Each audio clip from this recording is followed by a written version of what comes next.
আসসালামু আলাইকুম, সবাই কেমন আছেন? Good afternoon.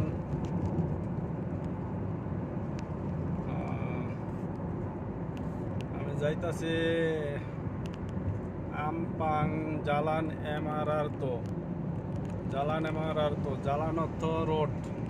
এদেশে জালান বলে, আমাদের দেশে রোড বলে, আরব কান্ট্রিতে তরিক বলে। যাই হোক, এই রাস্তা দিয়া যাইতেছি। মোটামুটি বেলা 1:45 বাজে। জোহর নামাজ পড়লাম, তারপরে যাইতাছি।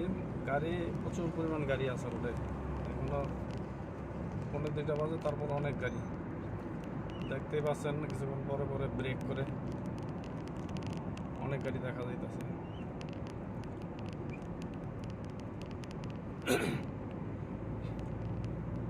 তো দেখবেন সবাই, কারণ মালয়েশিয়ার রোডঘাটগুলা অনেক সুন্দর।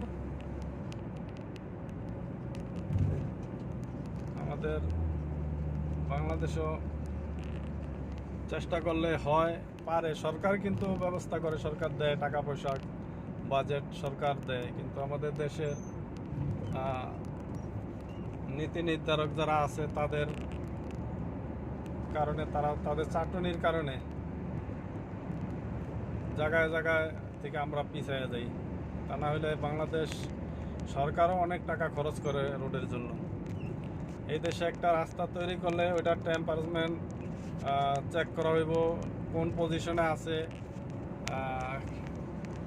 রাস্তার আপনার পিচটা ঠিক মতন দেওয়া হয়েছে কিনা, তারপরে আপনার যেই পাথরটা দিব, পাথরটা ঠিক আছে কিনা। আর আমাদের দেশে যারা করে তারা কিভাবে যত নাম্বার ছাড়া পাথর যা আছে ওইগুলো দেওয়ার চেষ্টা করব। খোয়াগুলা যেসব জায়গায় এখন বর্তমানে সরকার উদ্যোগ নিছে এর জন্য আর কি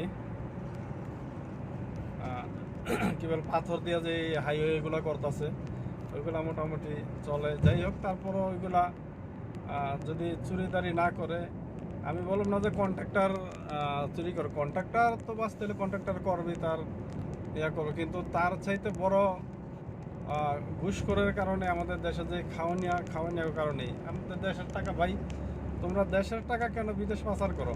আমরা প্রবাসীরা টাকাগুলা কামায় বাংলাদেশে দিই, আর তোমরা দেশের টাকা কেন বিদেশ পাচার করো? লাভটা কি ভাই? তোমরা তো এই টাকাগুলা দেশেই কাজে খাটাইতে পারো। ঠিক আছে, চুরি করো, ভালো কথা। চুরি করে এই টাকাগুলা দেশে করো না, দেশে ব্যবসা বাণিজ্য করো, মানুষের কর্মসংস্থান করো, সেটা ভালো হয় না? তোমরা বিদেশে পাচার করো, লাভটা কি ভাই? একজনে একদিনে কয় কেজি চাউলের ভাত খাইতে পারবা? কতটুকু শান্তিতে থাকতে পারবা? যে তুমি বিদেশে আসো, বাংলাদেশের শান্তি তুমি বিদেশে কখনোই পাইবা না। নিজের দেশের স্বাধীনতা তুমি বিদেশে যেই দেশেই থাকো কোনো সময়ই পাইবা না। সেই স্বাধীনতা তুমি তখন ওই দেশে যত টাকার মালিক হও, ফরেনিয়ারই হয়ে থাকবা।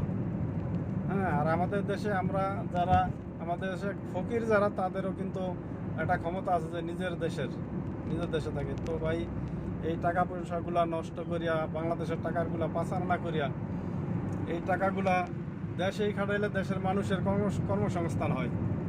তো সেইটা না করিয়া কি বিদেশে পাচার করিয়া ওই ছেলে মেয়ে অমুকের নামে করিয়া কি দরকার আছে ভাই?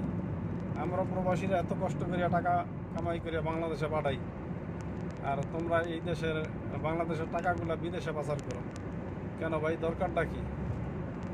একজন মানুষের কতটুকু প্রয়োজন? আজ আছে কাল নেই, কিন্তু এই টাকার তুমি কামায় থিয়া যাইবা, তোমার অলিও ওয়ারিশরা খাইব, আর তুমি কিন্তু এটার জন্য ফাঁসবা। আজীবন তোমার ফাঁসতে হবে। হ্যাঁ, তুমি মরলো তোমার শান্তি হবো না, দুনিয়ায় তো শান্তি হবো না, মরলো শান্তি হবো না। তার চাইতে ভাই, এই দেশের মতন বাংলাদেশের টাকার অভাব নাই, প্রচুর টাকা আছে। যদি বাংলাদেশটারে গড়িয়া দেওয়া যাইতে পারেন আপনারা, তবে ইনশাল্লাহ বাংলাদেশের আগামী প্রজন্ম অবশ্যই দোয়া করবো আপনাদের জন্য। তো ভিডিওটা যাই হোক, কি মনে কষ্ট নেবেন না, এটা একটা ভালো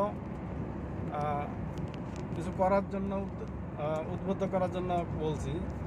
যে ভালো কাজ করলে মানুষ সবাই ভালো জানে, তো সেইটা করার চেষ্টা করবেন সবাই ইনশাল্লাহ। তো ভালো থাকবেন, আসসালামু আলাইকুম।